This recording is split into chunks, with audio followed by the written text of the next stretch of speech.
What up gamers, I'm back!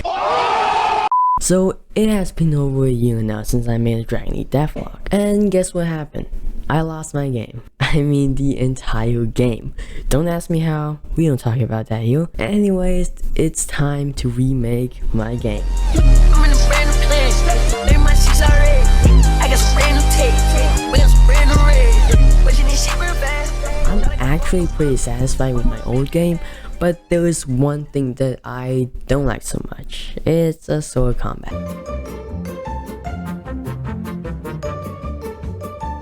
The only reason why I made it that the magic cubes control the sword is because it's a stupid excuse for not making animations because I suck at it.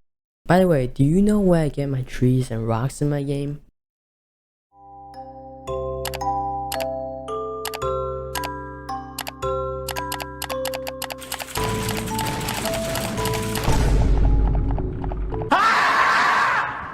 Yeah, that's right. Just yoink. And guess just what was in the asset sword at the time I was about to make the sword combat. Walk around them bills, walk around them.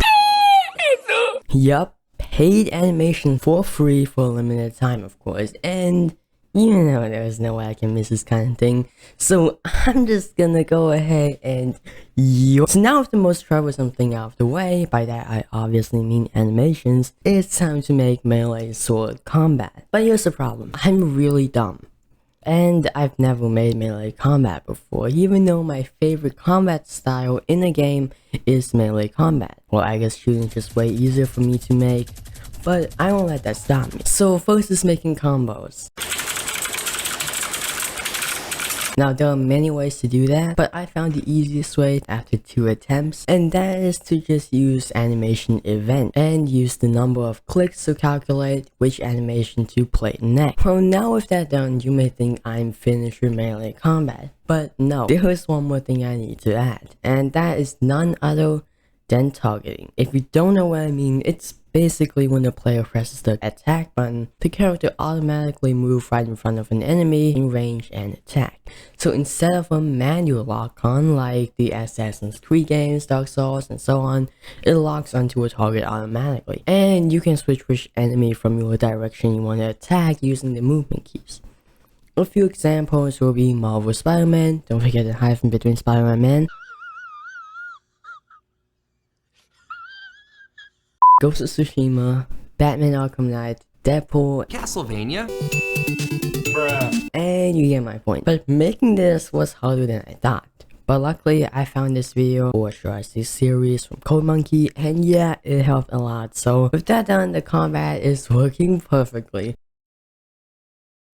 I mean, the combat is working perfectly.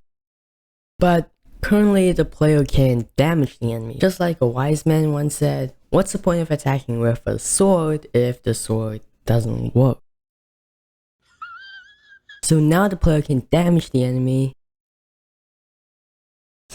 So now the player can properly damage the enemy. Now the cake is finished. Yeah, all that was the cake, and the extras that I still have to add is like the cherries on top. What? First, let's add some camera shake. Yep, that's exactly how I want it. And some hit particles using the particle system. Just to turn my favorite object, the cube, and last but not least, death particles made using the particle system.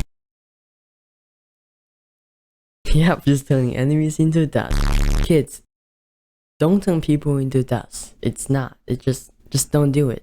Now it's time for the enemy AI. So I just detect whether or not the player is in the chase range using a sphere cast. If it's outside the chase range, then the AI will patrol, and for the patrol, I just let the AI choose a random point inside the environment. But the problem is the random point might not be on the ground. So I just added a board to check whether or not the walk point is set, and added a ray cast from the new random point to check if it's on the ground. Shut up, nerd!